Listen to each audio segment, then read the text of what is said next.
I've been waiting a long time for this game to hit early access, and it is finally here. A zero-gravity space combat FPS. Very few developers have attempted to make this type of game, and Boundary, without question, has done the best job that I've ever seen. The atmospherics, movement, and fighting mechanics are all extremely well-crafted, fun, challenging, and unique. Imagine your typical FPS controls, but now jumping and ducking makes you fly up and down, and instead of leaning left or right, you now rotate left or right. Now imagine moving the ground plane, strap on a grappling hook, and whip out your space AK-47, and you have Boundary. Another way to wrap your head around the concept of this game is imagine the movie Gravity and then Call of Duty having a baby. This is what that would be. However, the game's vision, I don't believe, started out this way. The development has had a long and twisting process where the goals and design of the project seem to have changed dramatically. Originally announced in 2018, the concept of this game involved a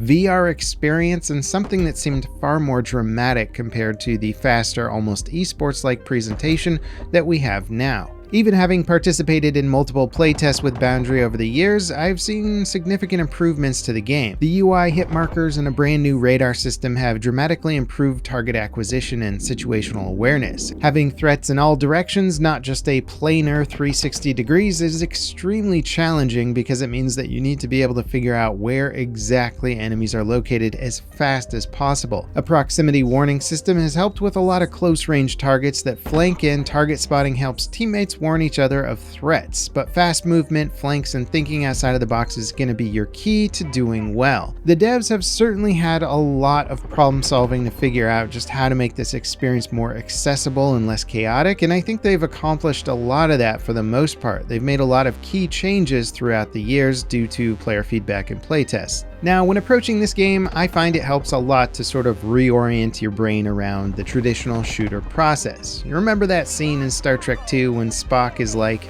"He's intelligent, but not experienced. This pattern indicates two-dimensional thinking." Well, basically, if you can break away from your two-dimensional thinking habit, you'll gain an immediate advantage. Most rounds begin with everybody spawning in the same orientation, and thus you'll likely approach levels like that. However, if you just flip your player 180 degrees, your brain will start to look at all kinds of new flanking routes and ways to take cover. Movement and map knowledge is the learning curve to Boundary, and it is a fun one, I gotta say. Easy to learn, hard to master, and generally just movement and navigating around the map seems to have a huge amount of depth. The grappling hook and various other maneuvering upgrades will aid this as well, with the grappling being able to slingshot players around the map or around objects. I think the gameplay is undeniably fun. The gun mechanics are solid, and from most angles, Boundary is a very competent shooter. And I personally think it's absolutely worth grabbing an early access copy of this game if you've always wanted to try a zero-G FPS. It realizes this concept better than any game has before. Now that said, I have covered this game multiple times before, and I don't really want to retread the same ground in this video explaining all the nuances of gameplay and the different classes and the weapons and how it all works. It's more or less a fairly straightforward shooter experience once you're past the whole zero-G component. Instead, with today's video, I want to talk about Boundary in the bigger picture of how it fits into the FPS world and some of the mistakes that I think it's making. And again, to reiterate, I like Boundary, and I think it's a worthwhile early access purchase. I like the concept of a zero-G FPS, I like the clunky looking giant astronaut suits and the space AK-47s. But I also don't find the game modes interesting in the slightest, and I find myself thinking about what this shooter engine could actually be when injecting some more modern or popular concepts. The developers are clearly trying to make a game that is aimed at the esports scene with a more classic and traditional game mode and awards that pop up on screen for doing well. Pick any of the standard COD game mode types, and that's more or less what Boundary is, just in space with three-dimensional thinking. And I do hope I'm wrong, but I don't think that this game has a big esports future. I think COD in space is very unappealing to, well,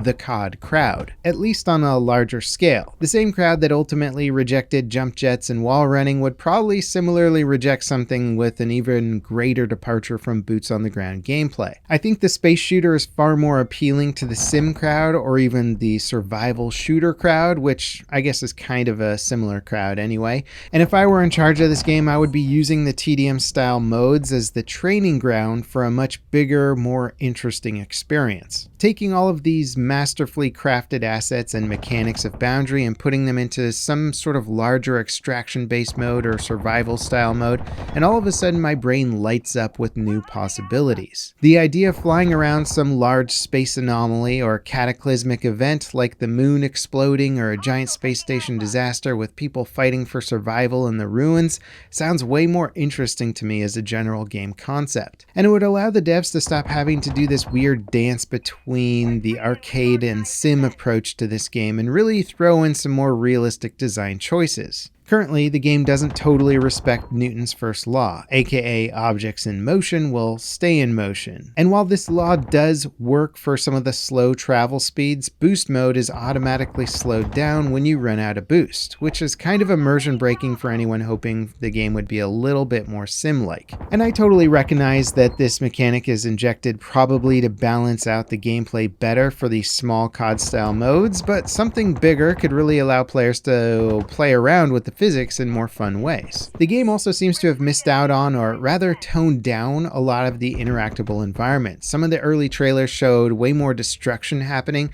but rarely is that on display now. A space shooter is absolutely ripe for momentum transfer gameplay, pushing containers around and using them for cover, or even to kill somebody by shooting a container or pushing a container at them. Not having those kind of gameplay elements seems like a decision that perhaps pushed the game more towards an esports vision and less towards a sandbox style environment, which just to me is less interesting overall. Now, an issue for me that's probably an early access issue, but an issue nonetheless, is the controller support. Now, I have a bunch of joysticks plugged into my PC for space games like Star Citizen, and Boundary was basically bugged out and unable to decide if I was using a game controller or mouse and keyboard, constantly switching between the two. I had to unplug all my peripherals, which are 2 joysticks and flight pedals, before the game would even let me play with keyboard and mouse. This is a major pain and kind of amateur hour, considering that I haven't played any other game that has had this same sort of input problem. And further down the road with the controller issue is that the game only supports Xbox controllers with no sort of joystick input, which is an oversight considering that I believe HOSOM is almost certainly the best way to play this game. HOSOM being hand on stick and mouse, aka a joystick in your left hand for a translational movement and a mouse in the right hand for aiming. And I'm not saying that people should aspire to play the game this way, but even the astronaut suits in game are controlling their movement with a joystick, and that's because 6 Degrees of Freedom is a very complicated movement system, and keyboard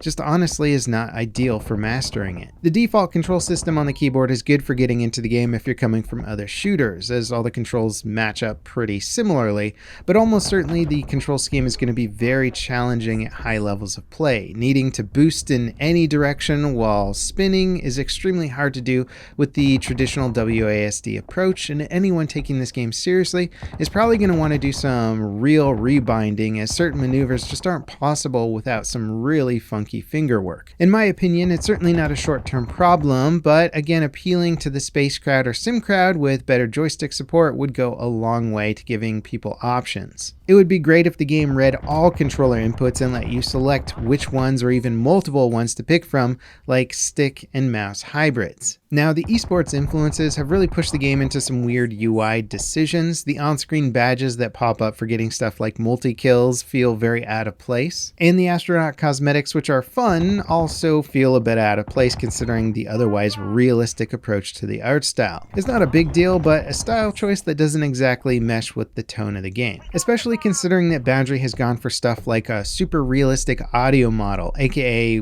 no sound or very little sound in space, which makes environmental awareness way more difficult for the sake of realism. But it then couples that with an arcadey UI and less realistic physics. I probably would have taken the opposite approach, as I've really appreciated the suit simulated audio in games like Shattered Horizon. That game cleverly solved the problem of the lack of audio in space by having your suit simulate audio, when you got hit by an EMP, it would cut all of that suit simulated audio, so you would just have to kind of rely on your visuals after that. Now, as for the rest of my critiques on Boundary, there's nothing else that really sticks out in a major way. I guess you could say that the weapon arsenal is somewhat limited, and the UI is a bit cumbersome when it comes to weapon customization. The game does offer a really nice shooting range, which is great for modifying your weapon and seeing how the recoil changes, but swapping out weapon attachments is just simply too many clicks away to be convenient to do it quickly in between matches. Overall, Boundary plays like a game that I wish I had back in like 2010, before the shooter world became obsessed with survival experiences and royales. But now that those larger open world genres have permeated the FPS gaming market, I have a hard time viewing Boundary outside of this paradigm shift. The game seems perfectly suited for flying around, collecting oxygen tanks and supplies, new weapons, upgrades, patching your suit after combat,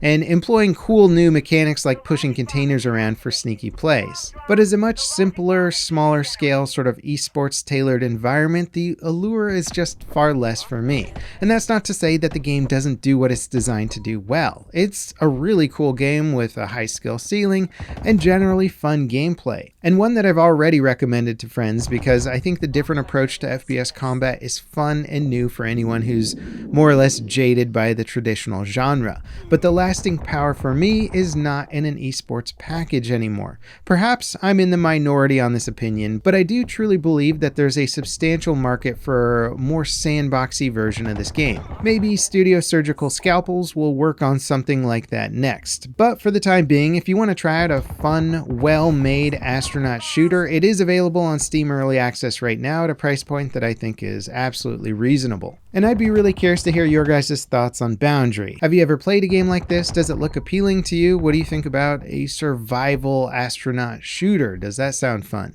Next up, check out this video on a very cool military shooter that gives you an insane level of customization. As always, guys, thanks for watching, and I'll see you next time. This is Level Cap, signing off.